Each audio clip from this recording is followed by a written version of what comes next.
हम अम्बेडकरवादी है ना, हम तो विज्ञानवाद सोच के हैं, हम तो इस पाखंड को बिल्कुल मानते ही नहीं है कि भारत का राष्ट्रीय ग्रंथ जो है वो संविधान से बढ़कर कभी ना हो सका है और ना होएगा आने वाले, क्योंकि संविधान सबको एक समानता का अधिकार देता है, जिसे मैं समझती हूँ कि रामचरितमानस की अगर हम बात करें, यानी कि हिंदू एक हिंदू किताब है, तो उसमें आप मुस्लिम कैसे, क्रिश्चियंस और कैसे अन्य धर्म के लोगों को आप एक समान। भारत का जो संविधान है ना, इसमें भारतीय संस्कृति नजर नहीं आती, ये विदेशों से कॉपी किया हुआ, ऐसे तर्क दिए जाते हैं। देखिए, अगर ऐसा लगता है तो उस समय के वो बुद्धिजीवी लोग और कहाँ थे? संविधान सभा में तो बहुत सारी कमिटीज बनी थी, बहुत सारी समिति बनी थी, झंडा समिति थी, बहुत सारी समिति थी, तो उस समय पर तो इसका कोई विरोध नहीं हुआ। और ये संविधान ऐसे व्यक्ति द्वारा लिखा गया है कि जिसे मैं कह सकती हूँ कि विश्व में ज्ञान के प्रतीक के नाम से जाना जाता है। तो यानी कि आप एक ज्ञानी व्यक्ति के ज्ञान पर आपको शंका हो रही है, तो या तो अगर कोई ऐसा और बुद्धिजीवी व्यक्ति आ जाता है तो वो बेशक अपना एक प्रस्ताव रख सकता है,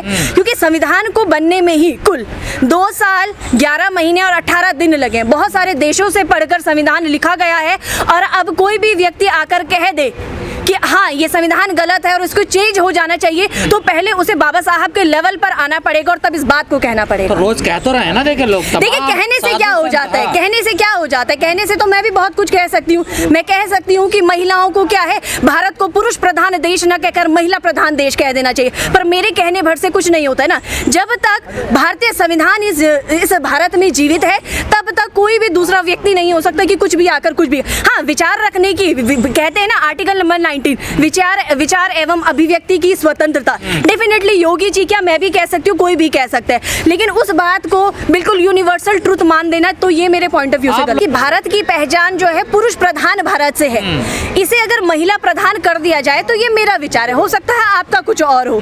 तो ये इस बात पर ये बात थी कि हर कोई अपनी बातों को स्वतंत्र तरीके से रख सकता है, वो डिपेंड करता है क्या आगे फॉलो होगा। ये पिछले नेता जो कह रहे हैं कि हम हिंदू नहीं, हम शूद्र हैं, तो बिल्कुल बदलाव आएगा, और ये जरूरी भी है कि आप अपनी पहचान के साथ जिए।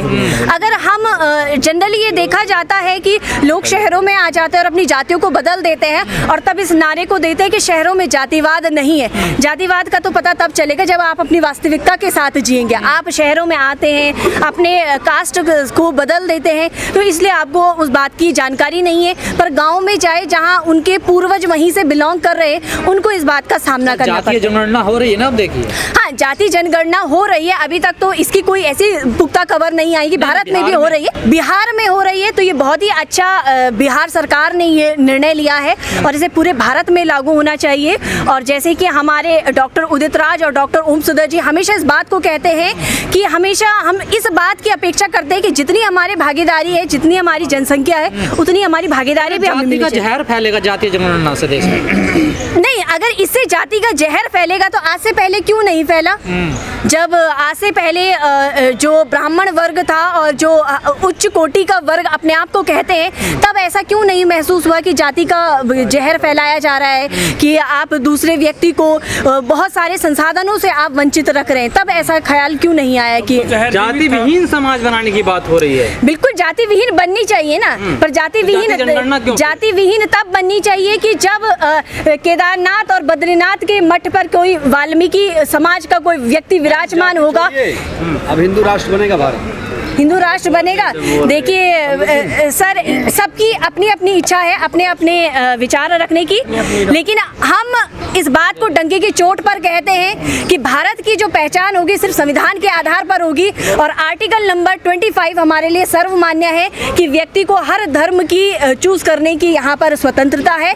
तो डेफिनेटली हम तो इस बात को मानते हैं, और मैं तो हमेशा ये बात कहती हूँ कि जिस प्रकार से आपने भी दोबारा से बीच में पंच किया हिंदू राष्ट्र, तो मैं आपसे जानना चाहूँगी हिंदू राष्ट्र की अगर आप बात करें तो आपकी क्या ख्याल है APJ अब्दुल कलाम साहब के साथ? मतलब उनकी तो जब भी आप छवि देखते होंगे तो आपको तो सिर्फ एक मुसलमान के सिवाय कुछ नजर नहीं आता। उनकी उपलब्धि विश्वगुरु इसी रास्ते से बनेगा। तो जब आपने कथावाचक का जिक्र ही किया है तो उनका नाम भी बता दीजिए कि कौन है। शास्त्री कह रहे हैं। तो धीरेन्द्र शास्त्री जी तो आज की डेट में, हाँ डेफिनेटली, तो अगर आप कभी जाएं और उनसे इंटरव्यू ले तो मेरा भी उनसे एक सवाल है कि जोशीमठ में अभी बड़ी आपदा आई है, जोशीमठ चमोली जनपद में है, तो वहाँ कभी वो कुछ बता दें कि वो कैसे सुलझेगा। अभी आपने देखा होगा कि भूत निकालते हैं वो भूत परे। नहीं, भूत निकालते हैं तो जो ज्ञानी है तो वो तो हर चीज बता सकता है ना, वो आगे और पीछे सब कुछ बता सकते हैं। तो भारत को तो अब कष्ट विहीन हो जाना आप लोग चाहिए। उनका ज्ञान कहाँ चलने दे रहे हैं? अम्बेडकरवादी नए बिल्कुल, हम अम्बेडकरवादी है ना, हम तो विज्ञानवाद सोच के हैं, हम तो इस पाखंड को बिल्कुल मानते ही नहीं है। ये तो यही तो हमारी पहचान है। वो दिव्य शक्ति है सनातन धर्म की। तो यही तो मैं भी आपको कह रही हूँ कि दिव्य शक्ति है। तो जोशी मठ का केस है, ऐसे तमाम इतने सारी एट्रोसिटीज हो रही हैं। ऐसा विश्व ज्ञानी व्यक्ति अगर हमारे पास है तो उन्हें बिल्कुल संरक्षित रूप से रखना चाहिए और आने वाली हर समस्याओं का हल उन्हीं से पूछना चाहिए। और अगर वो जवाब देने में असमर्थ रहे तो उनको फिर दोबारा जवाब देने की लिए अर्जी लगानी पड़ती है, उनके दरबार में जाना। बिल्कुल लगानी चाहिए। मोदी जी को सबसे पहले उन्हीं की शरण में जाना चाहिए। अभी जो हमारे उत्तराखंड के युवा बेरोजगार हैं उनसे भी आग्रह किया जाएगा कि वहीं जाकर अर्जी लगाइए। हमारे यहाँ ये आपने जो पाखंड की बात कही है तो इस चीज का कहते हैं ना कि पहाड़ी राज्यों में बहुत ज्यादा होता है। तो बिल्कुल हम लोग भी चाहेंगे कि मैं अपने युवा साथियों को इस बात का सुझाव दूंगी कि वो विश्व गुरु के पास जाने की आवश्यकता है। वहां से जरूर हमें यूपीएससी, पीसीएस सारे के सारे प्रश्न पत्रों का जितनी भी हमारी समस्या है सब हल वहीं से मिलेगा। लोगों ने एक आंदोलन और देश में छोड़ दिया कि नई संसद भवन का नाम डॉक्टर अंबेडकर के नाम पर होना चाहिए। बिल्कुल, डेफिनेटली। अच्छा, इसमें ऐतराज वाली क्या बात है कि अगर हमने ये बात छेड़ी है तो हम भी इसी भारत के नहीं, आप लोग आंदोलन कर रहे हैं। देखिए आंदोलन जैसा तो अभी तक नौबत नहीं आई है, लेकिन अगर हमारी मांग नहीं मानी गई तो बिल्कुल आंदोलन भी किया जाएगा।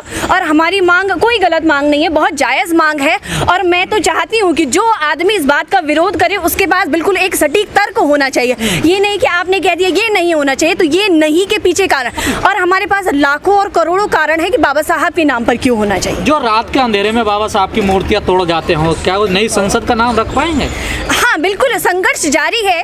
बाबा साहब को स्कूल में बैठने का अधिकार नहीं था, आज बाबा साहब हमारे बीच में नहीं है। उनकी मूर्तियों को समाज में रहने का अधिकार नहीं है। तो इसी से ही पता चलता है कि जो समाज में समानता है वो किस हद तक की है। अभी मैं पौड़ी जिले से हूँ, उत्तराखंड से। वहाँ पर भी हमारी एक अंबेडकर पार्क है, वहाँ पर बाबा साहब की उंगली तोड़ दी गई। तो इससे पता चलता है कि किस प्रकार के सोच के लोग यहाँ पर रह रहे हैं। और यही बस एक कारण है कि जो न्यू पार्लियामेंट हाउस है वो बाबा साहब के नाम पर क्यों नहीं होना चाहिए। तो क्या बाबा साहब का सम्मान बढ़ जाएगा अगर पार्लियामेंट का नाम रख दिया जो बाबा साहब के समाज का? देखिए, ऐसा एट्रोसिटीज की हमले बंद हो जाएंगे क्या? देखिए, एट्रोसिटीज होना, उन्हें कम करना या खत्म करना या आगे होना, इट इज अनदर टॉपिक।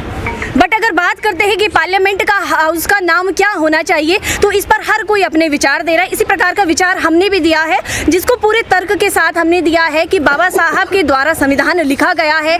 पूरा जो पार्लियामेंट है उसकी नींव ही संविधान पर टिकी हुई है। आर्टिकल नंबर 52 ये बताता है कि भारत का राष्ट्रपति का विवरण देता है, यानी कि जो भारत का सर्वोच्च नागरिक है।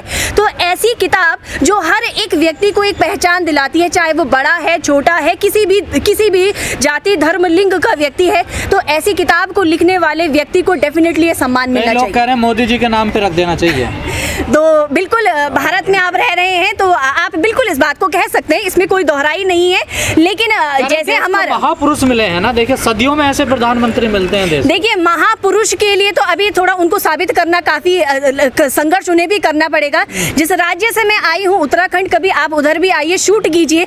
वहाँ के जितने भी युवा बेरोजगार हैं सड़कों पर आ चुके हैं, सिर्फ इस वजह से कि जिन योगी जी की आप बात करें, जिन मोदी जी की आप बात करें, हमारे यहाँ भी धामी जी हैं, उनकी आप बात कर रहे हैं। तो हमारे यहाँ जो भी परीक्षा होती है वो हर 5 और 6 साल में होती है, क्योंकि वो बिल्कुल पैरेलल होती है चुनाव के, कि चुनाव होगा तो परीक्षाएं होंगी। तो महापुरुष ऐसे काम नहीं कर। महापुरुष वो है कि जो हर दूसरे साल में विज्ञप्ति निकाले।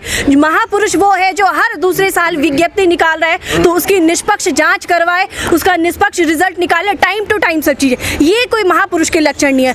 महापुरुष अगर आप ये समझते हैं कि आप भगवाधारी हैं, किसी भी प्रकार का वस्त्र आपने धारण किया है, आप अच्छा बोल लेते हैं, तो ये कोई बात नहीं। कहा जा रहा आप लोगों को पैसा मिलता है विरोध करने का, हिंदुओं का, हिंदू देवी देवताओं का? देखिए, पैसा फंडिंग हो रही है आप लोगों को।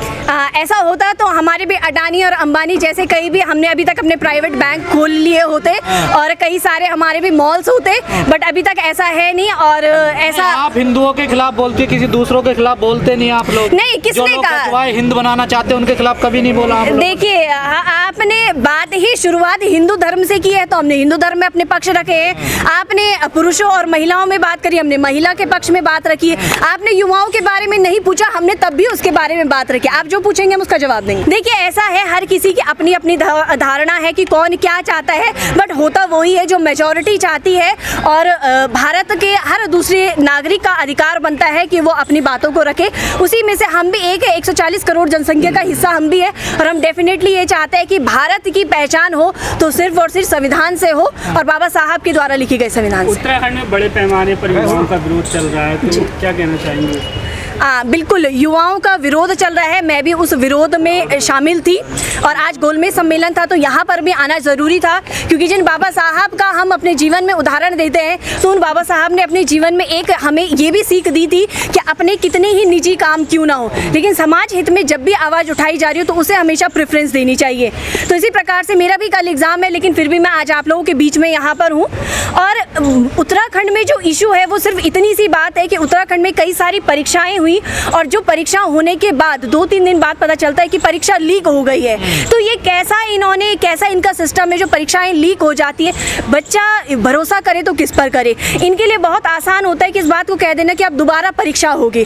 बहुत आसान होता है कि 1-2-3 साल बाद परीक्षाएं निकली, लेकिन कई सारे बच्चे ऐसे होते हैं कि जो बिल्कुल एज पर होते हैं, उनकी जो उम्र होती है वो बिल्कुल लास्ट एंड पर होती है, और वो उस भीड़ से अलग हो जाते हैं। ये मुद्दा नहीं बनता ना मीडिया में बड़ा मुद्दा बनता है कि राम मंदिर कब तैयार हो रहा है, 2024 में कब? देखिए, युवा बेरोजगारों की अगर मैं बात करूं तो युवा बेरोजगार को इस बात से बिल्कुल भी मतलब नहीं है, एक रत्ती मतलब नहीं है कि वहां पर राम मंदिर बने या कुछ और मंदिर बने।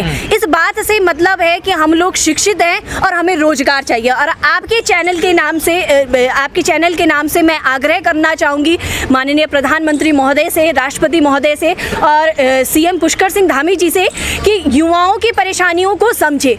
हर कोई बहुत सक्षम परिवार से नहीं होता है। मैं अगर अपनी बात करूं तो किसी एग्ज़ाम को देने के लिए बच्चा जाता है, किराया लगाता है, वहाँ स्टे करता है, बहुत सारे अन्य खर्चे हो जाते हैं, और आपके लिए बहुत आसानी होती है इस बात को कहना कि परीक्षा लीक हो गई। इस समय नया ट्रेंड फॉलो किया गया है कि आपकी UTC की बसेस जो हैं वो फ्री कर दी गई है, लेकिन सिर्फ बसेस फ्री करने से कुछ नहीं होता है। तो ये एक बड़ा मुद्दा है, क्योंकि आने वाला जो भविष्य है वो सिर्फ युवा है, और पढ़ा लिखा युवा अगर पकोड़े तल रहा होगा तो ये कोई भारत की शोभा के बिल्कुल ये भारत को शोभा नहीं देगा। निर्भर है ना। देखिए, मंदिर के नाम पर वोट भी मिल रहा है। क्या मिल रहा है? वोट मिलता है, सरकारें बन रही है, वोट मिल रहा है। देखिए, ये तो अब भारत की लोकतंत्र का हिस्सा है कि सरकार ने बनना ही बनना है, लेकिन सरकार बने और बिगड़े ये पूरा जनता के हाथ में है। जिस प्रकार से युवा आक्रोशित है तो इसका जवाब सरकार को जरूर देखने को मिलेगा, और बहुत जल्दी देखने को